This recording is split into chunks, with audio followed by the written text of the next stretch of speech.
Hello everyone, and welcome to the February podcast interview with Tom. My name is Madeline, and I'm the host for the Real Bodies, Real Healing, Real Stories podcast, where we'll talk about experts in their field who share their stories about chronic health issues. So we have Tom here. Today, we're going to be talking more on what we experience for the heart health. This is February, but we will talk about self-care, self-love. So let's start with that because the heart doesn't really exist in isolation. It responds to chronic stress, and a lot of people think that chronic health issues is just one thing, but most of the time we're diagnosed with a lot of different health Mm. issues. So in emotional labor, grief, burnout, pressure, survival mode, it all adds up. And today's guest is someone who understands this personally and professionally. So she's lived with chronic health challenges, a lot of that, found a path forward, and she was able to really figure out what honors the body instead of overriding it. So let's start with Pam, and maybe you'd like to share about how you were able to find a solution and what really started. What's your take about chronic health and chronic health issues? Oh my gosh, thank you so much. This is so sweet, and you're just a delight. And yeah, so I thank you. Yeah, my journey has been wild. It has been a very long time. I would say that my illness probably started even potentially even in like the womb. There's some belief, I don't know if you've heard of genetic momentum, where if a parent kind of has health challenges, often that child will be at a disadvantage and will often need to be more meticulous with their diet as they get older. But I was somewhat mitigated because my mom raised me in the South Pacific. So I grew up in like a pristine environment growing up, was not exposed to any of the junk most kids grow up eating and consuming and drinking and having injected throughout their childhoods. But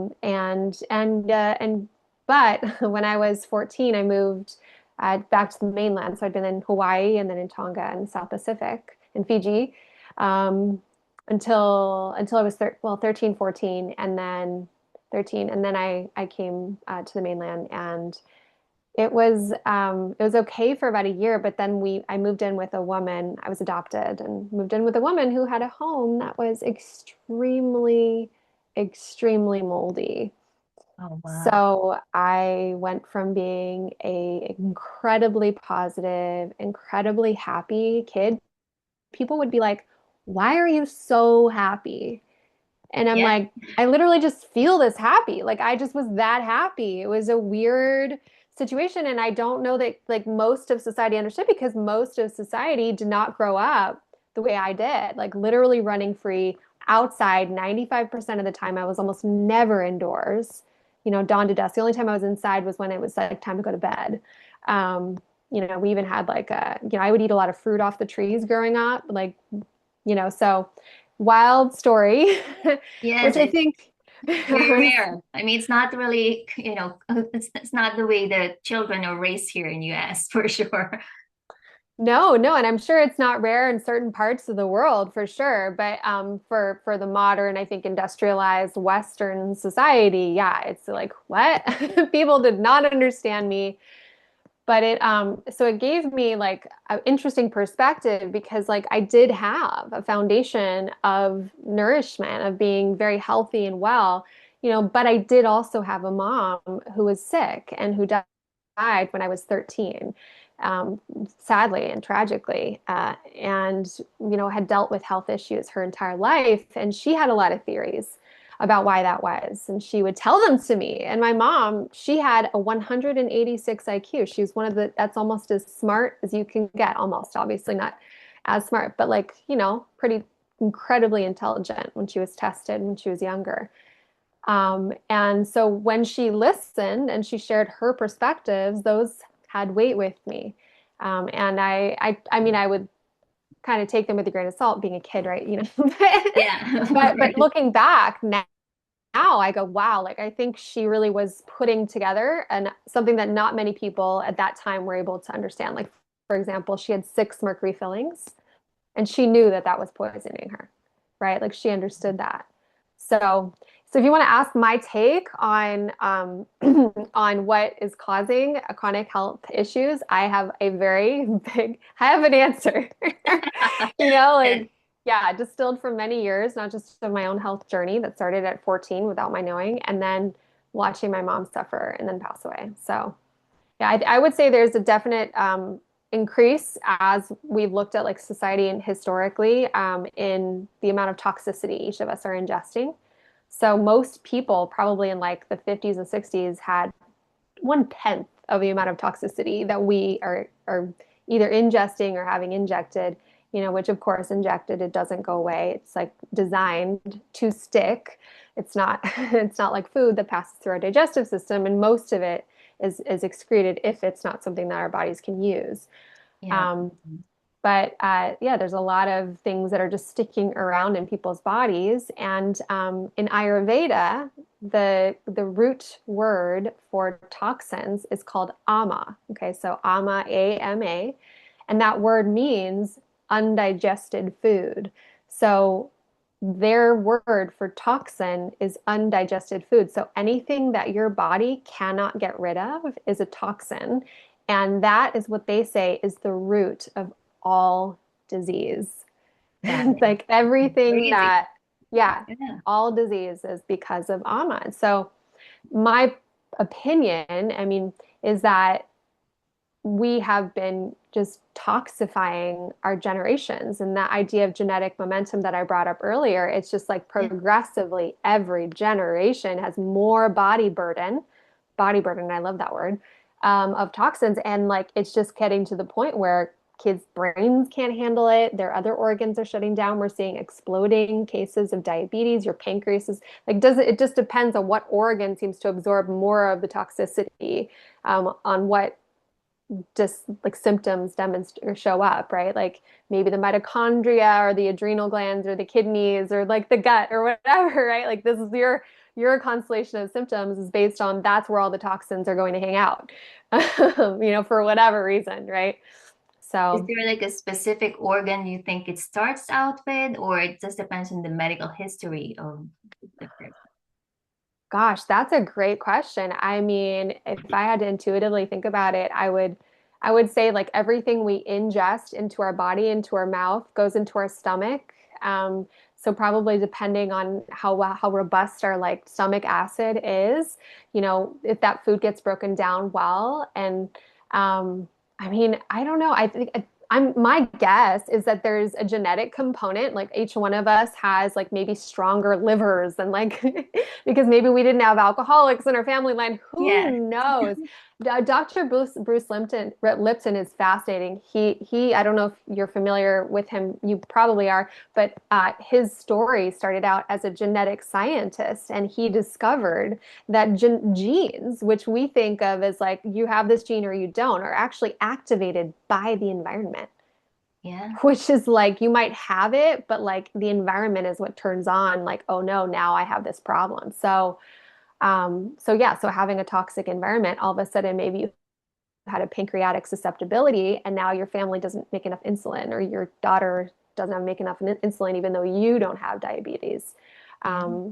So maybe genetic. It could be potentially based on where you live. Like sometimes I think there's certain like heavy metals that favor certain organs.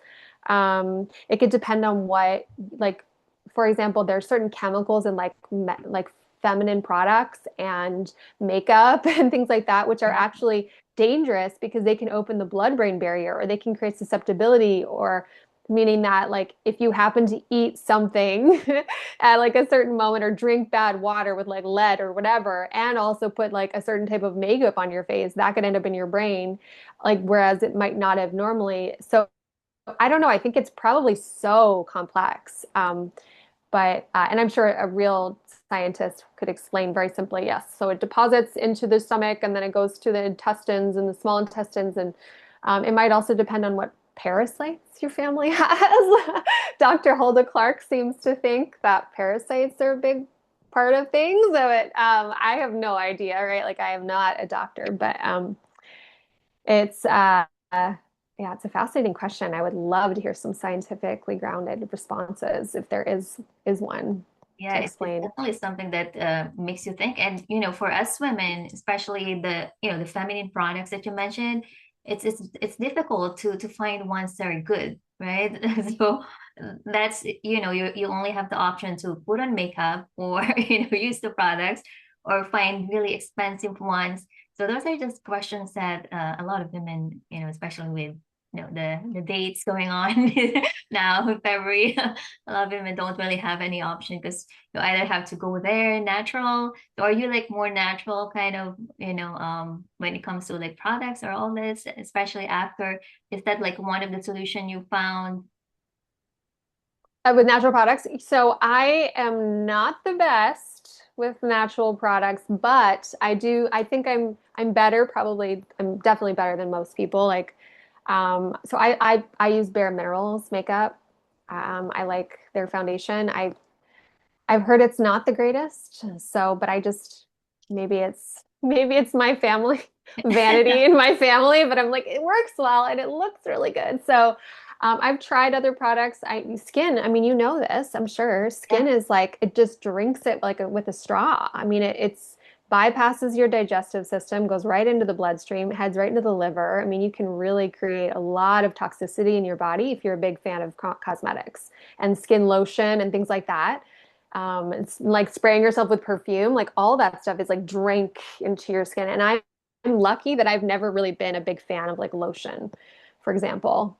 Mm. And that might come across as shocking to some people, like lotion. What are you talking about? Yeah, girl, get some shea butter. Like, get some olive oil or some like listen to J-Lo, you know, because it's so bad. Some of like my son wanted to use, I don't know, it was like Nivea or something. I'm like, honey, look at the ingredients. You want all that in your freaking body? It's going to go right into your blood, head into your liver. Like you won't be able to have freedom in your future to, you know, have a fun night out and not be like, now I'm paying the price for a week. Like you want to take your liberties where you can, please. Yes, Like so you exactly. don't, yeah, so you don't rob yourself of your future fun, whatever, right? Bad moments. So we should be able to go out and have a few drinks and not feel sick for a week, right? And That's so true. But with all the toxins that we've already ingested from the environment, from what we eat, I think it's really too much. It's almost unavoidable, right? So right. for you personally, what was the chronic health issues that really stuck with you that you had like difficulty, managing and have, finally figured out the solution for? Thank you. Yeah. So I will be very transparent. I think a lot of my problems with my health started with what my mom sort of distinguished, which is mercury. So I know that's kind of a controversial one, but it really shouldn't be because mercury is a beast. There's a couple forms of it that are both highly absorbable into the body, and I'm happy to talk about them. But so my mom and I've brought this up with family members, and they've literally been like, "You're insane," and I'm like, "How? This is not a strange subject anymore. Like, there's a reason the dental industry no longer uses amalgam, right? Amalgam being a combination of mercury and usually like tin or silver or some other binding metal. Well, why do you think they have to use a binding metal? Because mercury is not a solid, it's a liquid and a gas, and it can be a solid, right, depending on the temperature, but it's a very volatile compound, and they bind it with another metal and they put it in people's teeth. Okay, now we know at this point it's the number two most neurotoxic substance on the planet, I believe, behind plutonium. I don't know where I learned that, so you'll have to fact check me on that one, but I know it's extremely neurotoxic. In fact, they've shown that if you take a little droplet of mercury and you put it in like a little petri dish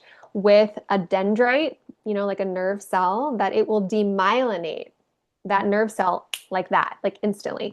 And there's actually, if you want to go on YouTube, you can find these videos where they'll take like a tiny little drop of mercury and they'll put it in this little dish, and then just there's no more myelin sheath. Now, what is a disease we know that results in people having like no myelin sheaths? MS, right? Multiple sclerosis. So like that's where the deterioration of the myelin sheath results in like your body just starts to kind of curl in on itself, right? So I mean, like that's a really fascinating connection. I don't know if a lot of people have made that connection. I hope so because it's insane. But yeah, so my family, my mom had 6 mercury fillings placed somewhere in her early teens. And I mean, it just led to a progressive decline. She was almost an ice skater. No, not almost an Olympic ice skater, apparently. This is how it was detailed to me that she had like she went to the final rounds and she didn't make it and she made some mistake. And this was around the time that she'd gotten those fillings. Her family started getting kind of fed up with her and they sent her off to boarding school. I mean, she ended up like valedictorian over all girls private high school, like very successful still. But then she got to college and someone gave her LSD. Okay. So Oh. that LSD caused for her a neural break. And so my hypothesis, right, with like very little scientific founding, but just like based on my own experience, is that sometimes there'll be certain people who have too much of a neurotoxin like mercury, maybe her 6 fillings, and they'll take something that's destabilizing mentally, and it can cause that person to just lose touch with reality, which I believe is what happened to her. I mean, because LSD is very disorienting for certain people. I mean, it actually it's a pretty dangerous drug, in my opinion. I've never touched it for that reason. Even though some people are like, this is so fun, they get these like peak experiences. I just would never touch it. Um, but anyway, she had that negative experience, and so she was like, she kind of detached from reality in a way that scared her parents. And my mom came from a very affluent family, like talking like stables and like all this stuff and everything you could possibly want. And her father said, if she wanted to leave school. She was really talented and was like, I don't want to stay in school and become a musician. She could play like 6 instruments. So she leaves school. Anyway, so all of that happened, like that happened. And she, like, why do I have the issues I have? I believe that, you know, a lot of it is based on the body burden of mercury I received when I was in utero with my mom. She was not doing well at the point that she had me. She had started to exhibit obviously what I just described, some mental health issues, and and other physical issues. I mean, there's no such thing as a brain malfunctioning alone. Brain is just one organ in a larger unit. And yeah, I shared all that, meaning just to kind of frame my story, because like that was like a very big situation to enter into as a baby. She had a really hard time holding down a home. She had a hard time she didn't hold down a job at all. Her parents supported her from afar, even though they, had kind of like shut her out of the family at that point, because she was like from star to just like as fallen as you can become. They were very, very disappointed. I mean, you think, when you have a genius IQ daughter who's like almost an Olympic contender, and then now she's like barely can pay, she's like no money, and she's a musician and she has a child out of wedlock. Like, yeah, they were not very happy. And so I mean, that was a rough period of her life and my life, and going through that and like watching all this happen with my mom. I'm sorry if I'm like, all these details, but like there's definitely trauma elements. I think trauma plays in for sure. But I do think that, and I've heard this before, that children will take quite a bit of the body brunt from the mother. I mean, I know that when I gave birth to my son, like my brain was like, I can't think clearly. And I do think we just funnel a lot of our nutrients, whatever they are, good or bad, into our babies. And you know, um, mercury is a tough one because, the body, especially methyl mercury, which is in fish, um, the body can convert it into, it thinks it's like a methyl. So it'll like absorb it often into the brain, and then it can't leave the brain because it doesn't have any purpose there. And so the brain doesn't know what to do with it. It's kind of stuck. It's like, wait a minute, I can't use this I took the methyl portion off of the mercury. Now there's just mercury. What do I do with the mercury? So it just stays. Um, right? So I mean, I don't know what form of mercury I had. Most likely, it was just the kind that my mom was getting from her, which is, Oh, I believe, the kind in the yeah, from the fillings dental is, procedure that she's had. It sounds like, yeah, yeah. yeah. Yeah, And I mean, anyway, like so that, and then obviously after she died, I mean, I had that great childhood, but then when I was 14, I moved into an extremely moldy home. So, and at that home, I got all of my shots for the very first time, and I started developing chronic lung infections. You know, so yeah, so I think that the mercury sort of starting me out probably, and then at whatever degree. and then having the chronic, lung infections that started from the mold. And I believe now that there's probably some form of mold colonization, which, I recently my mind was changed about the subject. I used to believe you could not be mold colonized. Now I believe I was probably mold colonized. So yeah, so all those three things combined, and yeah, and I think it just kind of was like I was sort of functioning, but once I moved into that mold at 14, I was a healthy kid, like I described. I started developing so many problems. Like I had social anxiety that I'd not really had before. Like stuff that people would say, like, oh, you're just shy or you're just um, insecure or something like that. I was not that insecure Yeah, I before I moved know. into Or the you're an mold, you know? And introvert. yeah, no, I mean, like the year before I was 13, I spent a year with my grandparents and they were pretty old, so they couldn't really keep me for as long as they might have otherwise. But but I was with them for a year in a really, pristine home that was clean, but I wasn't in Hawaii. So I had the opportunity to see how I acted and performed before I moved into the mold. And I was a star. I mean, like I was, like selected by teachers for certain things and like write this. I had a teacher who singled me out as unique and gifted. And so he would give me special projects in English and I was part of my church community. It was very happy, very clear-minded, very joyful, very emotionally balanced, like overall just a very healthy kid. And then I moved into this home and I just became like just sort of fraught, for lack of a better word, with just issues. Like it was like there was a lot of stuff going on there. And I'd never experienced anything like that before. And I just started to blame myself. I thought there was something wrong. You're teenagers, we don't really know any better, right? We take everything personally, especially if it's happening inside of us. And so, I didn't know the difference between symptoms and my personality. So, and I mean, yes, I had yeast infections. I had chronic yeast infections moving into that place, which I was like, I started to make me feel gross about my femininity and my body, you know.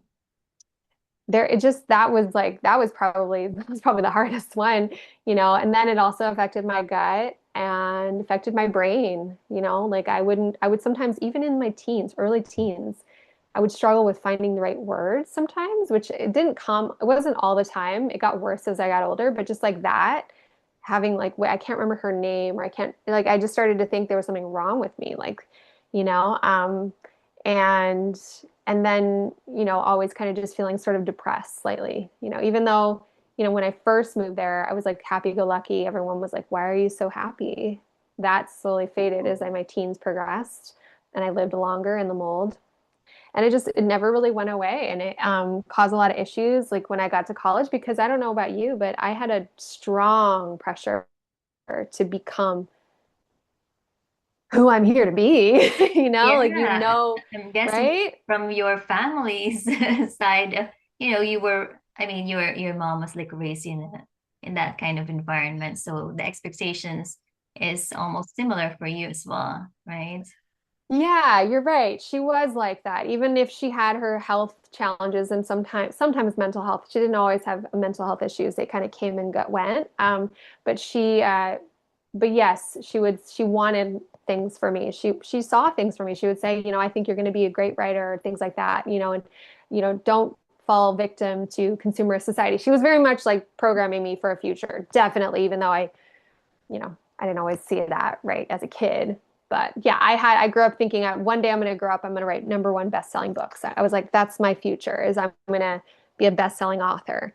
Um, and then, uh, and then there was also like, I see myself like speaking on stages. And so when I started feeling really sick, it was very frustrating for me, because it's like, well, that doesn't feel so possible now, Yeah. and it was frustrating. And so I went into a lot of dark places because I didn't know. I thought there was something wrong with me, like something had gone wrong, and I didn't know what. I mean, like, I still had a lot of potential, but then I wouldn't be able to finish. I wouldn't be able to do things. Like I had the daughter of the dean of admission for the University of Washington honors program. She called me personally to say that I was accepted into the honors program and that she was reading my essays to like students, crowds of student hopefuls in like auditoriums, and she was crying. And I'm like, wow, like my words can really impact people, and it was like it broke my heart because like I know I can do something incredible, but I cannot get myself to like be consistent to have like my health was like problematic. I didn't even know it was my health. I thought it was me, it was something wrong with me. And as I got older, right, I had my son, I went and lived in a monastery for 3 years. I did like decades of a couple decades almost of personal development work. I worked with like Eckhart Tolle, Lisa Nichols. I did all this stuff. It was amazing work. Working at the Chopra Center for years, at Hay House for years, I started to recognize, okay, like I've done a lot of work on myself, and then like I'm still sick. Like there's something wrong. Like this is not like I had like to have a pristine diet, etc. So I mean, I feel like I'm going on a lot and giving you kind of like everything with a fire hose. So thanks for Yeah, your it patience, but definitely is a lot, but it I know. started, I think, from when you were at your mom's, or when your Yeah, mom was like still, that was a very traumatic, beginning for you. And right. then going to a new home, which was also a new beginning, I think that triggered something that was like already, like underneath that, which is like waiting to come out, like the illness. So Yeah. it does seem like every new beginning for you is like a trigger for some reason, and because you weren't able to figure out, you were confused, but you had like your potential was like always there, and you were blaming yourself because you're seeing like a disconnect there, which Right. Yeah. yeah, which is very true for a lot of people who have chronic health issues, like because they want to achieve so many things, but they can't because they're diagnosed with chronic health issues. They can move. MS is a very, it's one of the a lot of the people I work with, patients and clients, they have MS, and their doctors don't really have like a cure for that. It's just like, oh, okay, the best thing that they can manage is, how to manage your pain and then really reduce it, but it's always there, right? So what do you Right. think was like the turning point for you? What shifted things? Because you had a lot of chronic health issues, which kind of like feels like it's added up. But along the way, you're seeing awareness, you're seeing things coming up where it might have come. But what specific, moment or practice, made you change the way you approach your healing?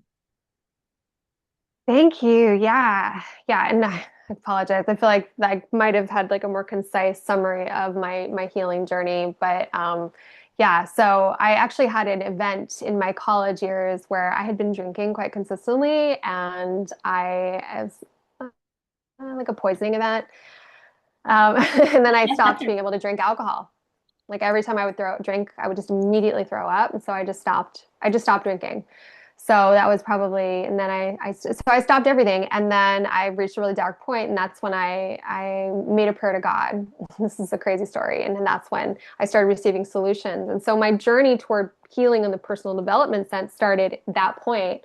And then over time, eventually, I started to recognize, like I actually I had a medium. This is wild. Her son was my friend, and they were in a car one night, and she said, "Give me the phone." And she had a message, and it was from my mom. And she described her to in perfect detail. She was like hair, it's like white and then brown. I'm like, yeah, right before she died, her hair went like white, all over, and she still had the brown hair. And then she's telling me her name, and so it was like wild. I'm like, how do you know this? And she said to remember your health, and that was the thing that just sent me in a new direction. And that friend also introduced me to like alternative, like all sorts of things. I actually had someone at a party hand me the book The Alchemist and Celestine Prophecy. So I started to open up my world, and like things started coming in. And that's when I thought, well, if I wanted to be in the healing world. So I actually called it in, quote unquote, like I learned about manifestation and I called it in, and I actually was offered a job at an Ayurvedic school. I ended up running an Ayurvedic school at the age of 23. And so I started really being immersed in that world, and I started to look inside, and I'm like, my gut just acts weird. I'm going to start eating this way. I started eating Ayurvedically for a long time. Then I started cutting out gluten, like I did a lot of things for a long time trying to feel like as healthy as I possibly could. It was like sort of biohacking, right? Like I wanted to feel optimized in the ways I could. I did a lot of like I'll take a daily walk. I would do drinking enough water, like all sorts of things, right? Balancing my vata because I was very vata in Ayurveda, right? Anyway, Yeah. right? So I mean, I was on a long journey of like just experimenting and trying things. And then that kind of like, the crap hit the fan.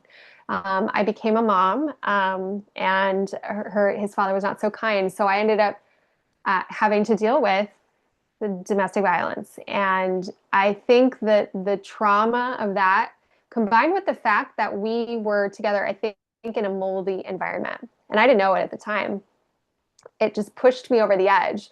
And so everything I used to do kind of stopped working, and I had to sort of amp everything up. And that's when like I started doing yoga every single day, thinking like this will help me be healthy. And I stopped eating almost everything except for like vegetables and like avocados and eggs. That was like my entire diet. And like I would eat no sugar. I don't think I had sugar for like 10 years or something like that. It was a very, very long time of no sugar whatsoever or fruit. And, and that's not really a way to live, but I was living that way. And then my son was about 6 years old. And we moved into this place in Encinitas, which is right on the coast. It was like right on the coast, maybe a block from the beach. And out of nowhere, it was like I no longer could function the way that I used to. And I did not know why. I now think that house was extremely moldy. I didn't know at the time to test it.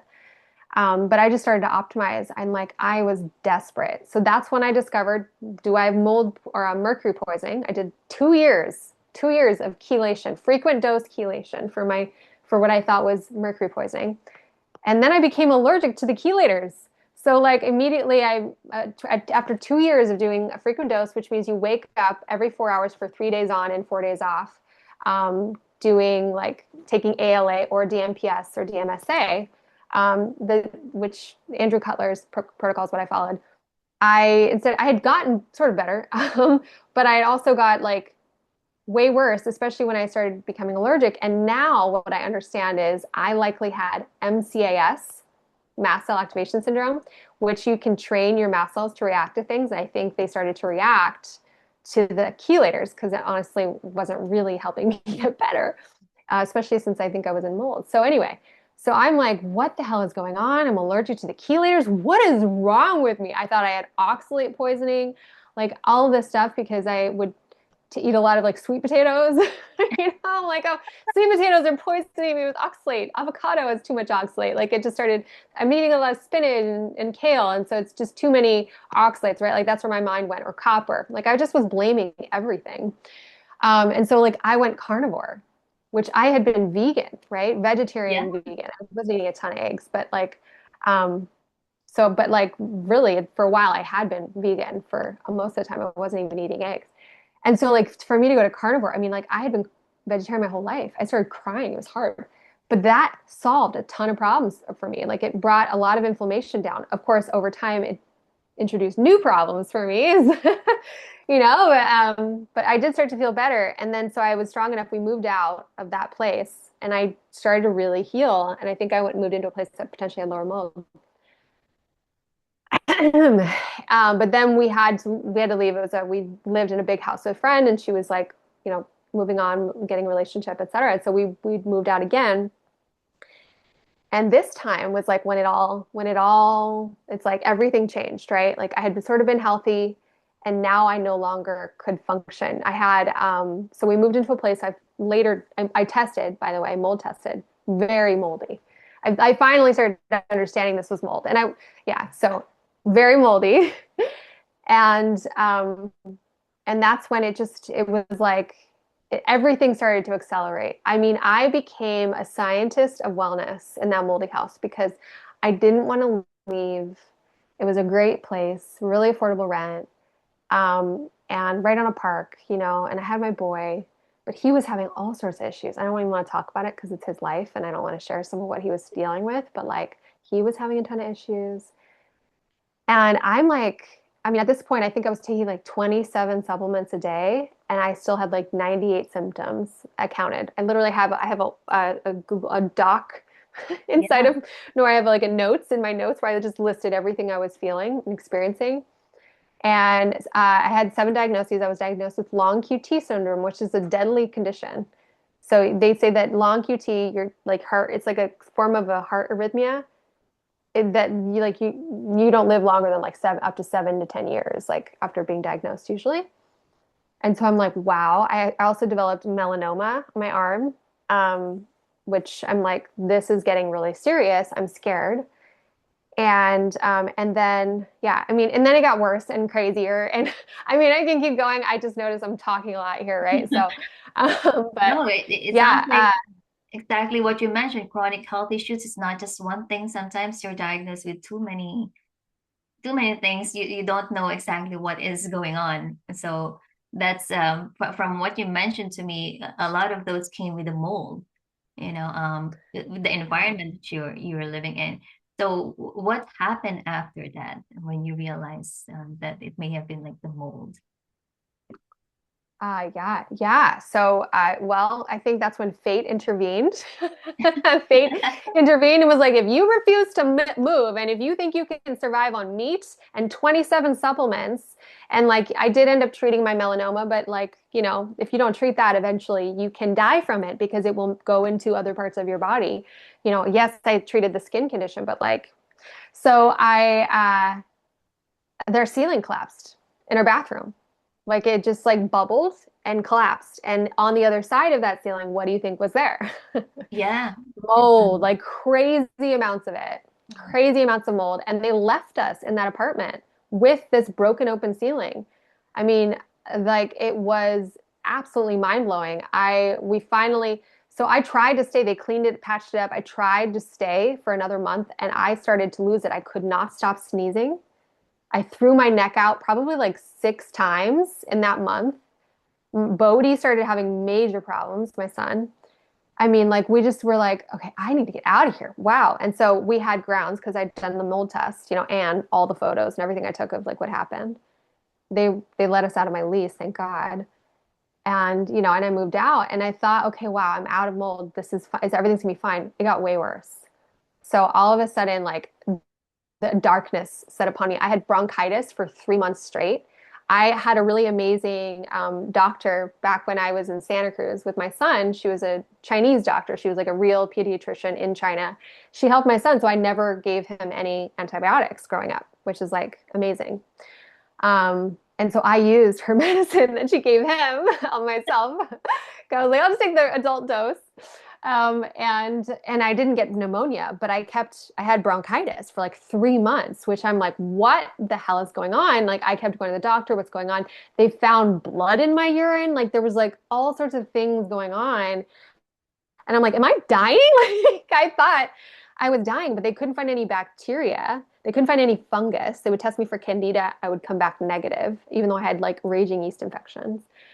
And like there was no fungus that they could detect. And I'm like, what is going on? It was such a mystery, right?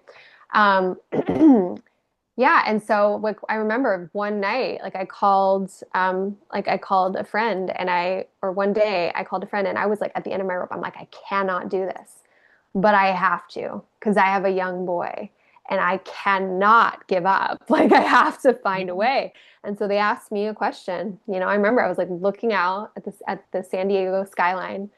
I'm in my car and I'm like crying because I am so at the end of my rope. Like I wanted to die. I couldn't handle being alive. It was miserable.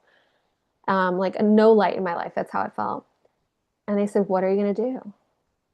And I was like, I don't know. I was like, but I have an idea and I'm gonna try that.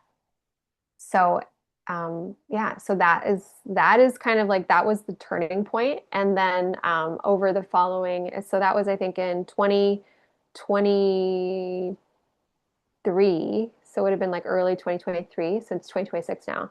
That was the moment. And everything started to shift after that. And I mean, like what happened, what I applied, what I did, finally started to understand what do I need to do to really heal. And it was wild because as I applied the things I was learning, I got things back I didn't even know I'd lost. Like I had like my parts of my personality. I felt like I was autistic. Honestly, I thought I was autistic. Like, wow, I'm authentic now. Like I thought that was like something that came with personal development growth. I didn't know that was like a health issue. Yeah, There most was just people really think that it's their personality, but it's actually their brain. The parts of their brain is affected, it affects everything, your personality, the way you think, pretty much every decision you make. So yeah, you're right yeah, about that. yeah. Mhm.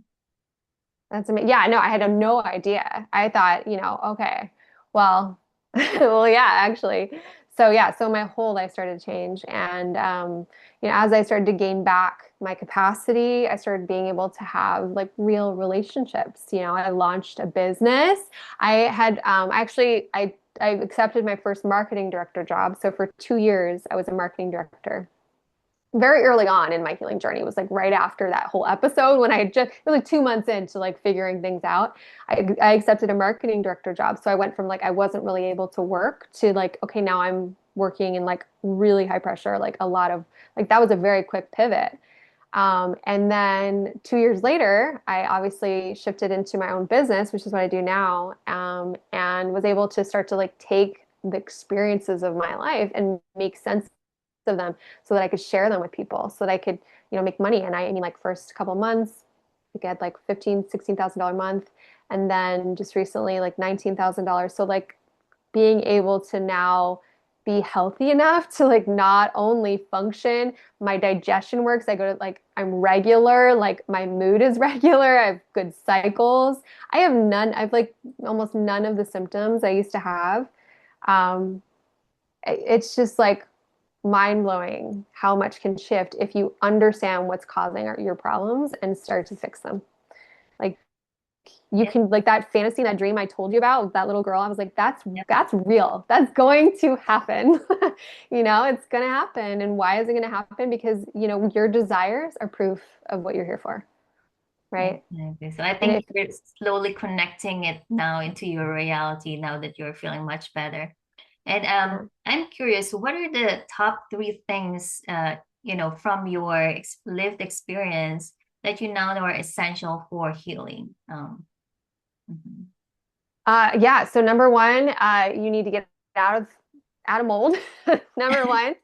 I personally think this is true of everyone. I don't care. In my particular case, I happen to have two genes, which mean that I cannot successfully or easily detoxify mycotoxins, right, which are the byproducts that mold produces. So I cannot remove those on my own, meaning that I was just kind of getting filled up and filled up and filled up until like it was like overwhelmed, right?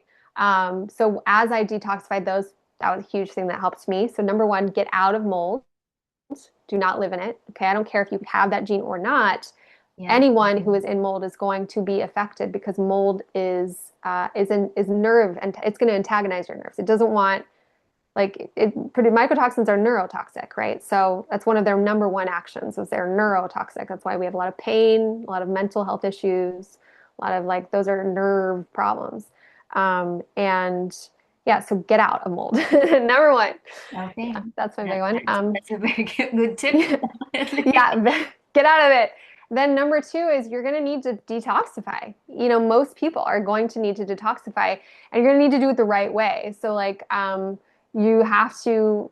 In my case, I use something called cholestyramine. It's very like you have to be really careful with it because you need to not be in mold when you take it because it actually, my experience is what I learned is it will reduce, so it's a bile binder, so it can reduce bile in the gut, which if you have other microbes, which if you've had mold illness and have been in mold, you have those, by the way, probably a lot of parasites too. Now they don't have the antimicrobial effect of that bile, so they can grow and increase. So often you're going to need to take like either an antibiotic or like maybe biocidin or something like that alongside it to kind of keep those communities down as you do that binding. There's really no shown way to successfully detoxify mycotoxins from the body other than a bile binder. There's cholestyramine, obviously, it's the best one, but there's other things. I've heard people talk about them. I don't recommend them. I just think it works so much faster, even though it can have so many side effects. So like my preference would be if you can't do it, then like look at why that is. There's often like I did a lot of troubleshooting because I became really sensitive to it, but I kept with it and I like found ways to sort of modify so that I could keep doing it. So yeah, so definitely bind out those toxins. I don't know what to say about whether you should do chelation or not because I did the 2 years, so I can't really discount that. Like because I did do it, so I don't know if it helped me toward my ultimate recovery now, right? Like I might have gotten further faster because I'd done that earlier work. So, um, and then the third thing I would say is you kind of need to recover your gut biome. So like this is something that like I became fascinated with something called the GAPS diet. You may already be familiar. I love the GAPS diet. It's incredibly effective. I've seen people recover their autistic children from the GAPS diet, which is such a controversial thing to say, but I mean, I've seen it. I'm not saying I know for sure it happened, but it looks like I've seen it, right? They're saying they did it. So that raises a lot of questions. I certainly had autism symptoms and don't seem to have those now. So I feel like these types of diagnoses, you don't know. But yeah, so recovering the gut is the third one for sure. So GAPS diet, I now believe, so this is very recent that I now believe this. I now believe that mold colonizes or can colonize the body. Why do I believe that? Well, I was not a believer until very recently. And it was an incident that came up. So I personally now think you need an antifungal, probably, because mold isn't killed by anything else. You're not going to be able to take oregano oil for this one, right? Like mold is a Yeah. pretty mighty thing.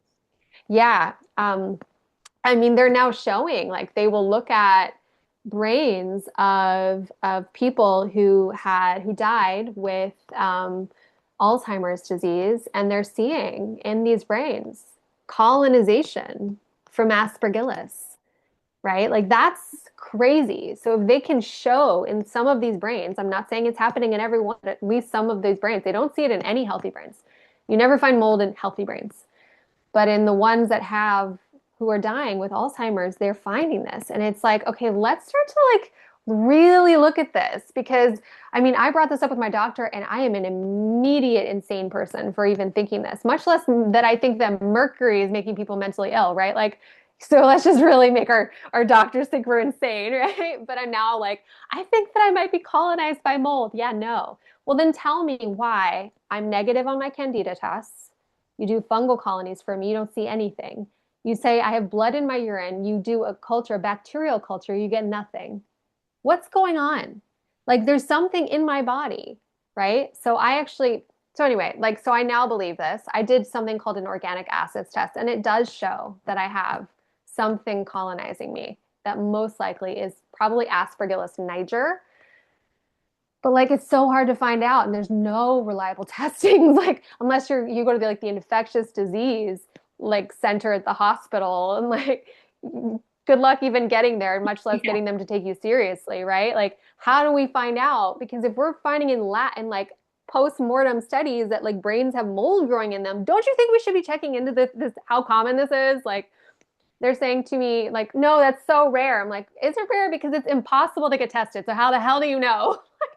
How do you know it's rare? Exactly. And those are like the things that I think, in research and hindsight, probably like later on when they have like really proof of it. But that's like you said, it's the testing which is not being done, right? So Yeah, how would we really know?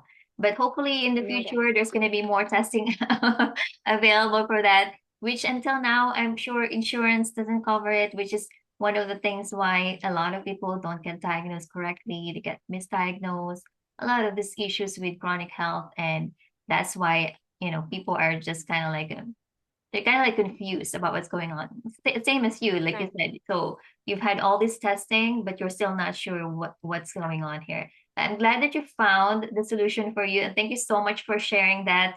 And because I've worked with people and they're like, they still don't want to move, even though they have mold, because they don't have any other options. It's where they've lived for like their whole life. So Right. yeah, so it becomes very difficult. So it's just like one of those things that it's really people's choice. But sometimes you have to choose between your health or where you've lived for your whole life, or your family has been living for the whole life. But everyone has like their own decision to make on that. But I really appreciate what you shared, because a lot of people who have these health issues now, they can check on what you mentioned. And from what you've gone through, which is a lot. It's a lot I of know, yeah. health issues, the confusion and everything. But it sounds like there's a trigger, which is like the environmental factor. But if you have Right. like a genetic, factor that comes into that as well, you're more likely to get that, right? From what you mentioned. Yeah, So, I mean, yeah. I mean, it's hard to say because I have like the fantasy dreams for MTHFR. Like I have great methylating genes. Like if you looked at my genes, you'd be like, she should be so healthy, right? And I was like near death, you know. So I think sometimes you might say the genetic picture paints like I should be healthy and you're not, or it might say you should be really unhealthy and you're not. So I don't know how seriously I would take the genetic picture. I would, like I said, address mold, like get out of it. And I understand that it's so hard to like, oh, I've lived here my whole life, but you have to do the hard yeah, things sometimes to get better. exactly. You have to like to make the hard decisions.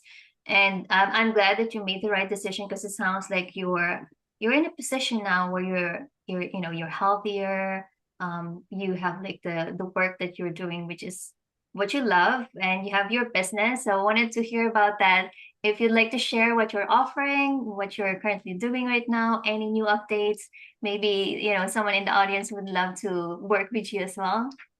Oh, thank you. Yeah. So I offer, I'm a bit of like a human optimizer, and I'm also a messaging coach. So I'm a spiritual messaging coach, meaning I help incredible human beings who have big stories to tell but or maybe have a business who feel like they're just shouting into the void when it comes to social media or posting their content or talking about their ideas in like events, etc. To find the right words so that they create a flood of bookings into their calendars with the right people that you love working with, so you can make great money. So that's something I do. I've been doing this for years. I obviously, even when I was sick, I was working with Eckhart Tolle. I was the number one performing copywriter at Hay House. So like I had this other side of me that was like somewhat functioning until it wasn't. Right when I got really, really sick, then I couldn't write at all.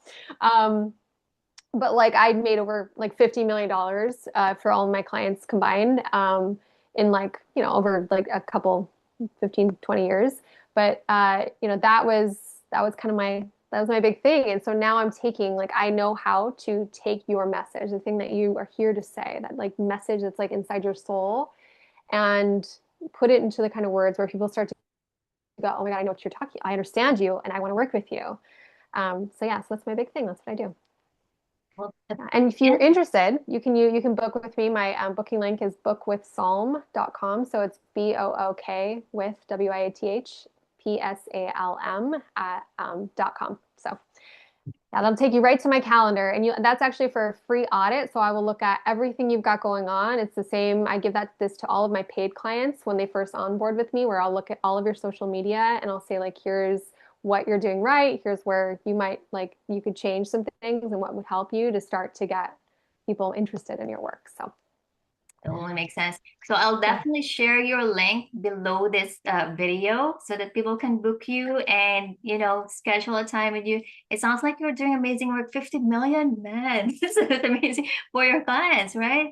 So even when you were feeling sick, before you got really sick, you were already doing this kind of work and helping a lot of, spiritual healers, coaches. I've heard about Hay House, and they definitely have a big following. So it sounds like you brought that skill set plus your desire to really use the words, because you wanted to be like an author, but now you're also helping others with their dreams and that. So thank you so much. And am I pronouncing your name correct? Is it Pang or So it's a P is silent, like in psychology. So it's Psalm. Tom? Okay, Yeah. okay. Yeah. All right, so Sam. All right, Yeah. okay. Well, thank you so much, Tom. It has been such a pleasure to hear your stories. because I'm pretty sure a lot of people would be able to connect to that and have been looking for a solution, can't really figure out. So now if they, if they connected to those signs or symptoms that you're having, they know what steps to take. So I really appreciate you giving us that steps and then booking a calendar with you, maybe just to be inspired or if they want to pursue the same dreams. All right, so we'll be Yeah. wrapping this up, and this conversation is definitely about, connecting to those triggers or traumas that you have and finding a solution to figure out what's going on with your body. And from what you mentioned to me, you've connected to your purpose now. And I think a lot of people who have chronic health issues have difficulty connecting to that because when they see the disconnect, they stop. So this story is inspirational, not just for me, but also for others who are listening. So I really Mm, appreciate this, Sam. mm. Okay, Thank and you. I will be wrapping up. And thank you so much again. And I hope to listen for your next March. Okay. All right. Thanks everyone. And I'm gonna be let me just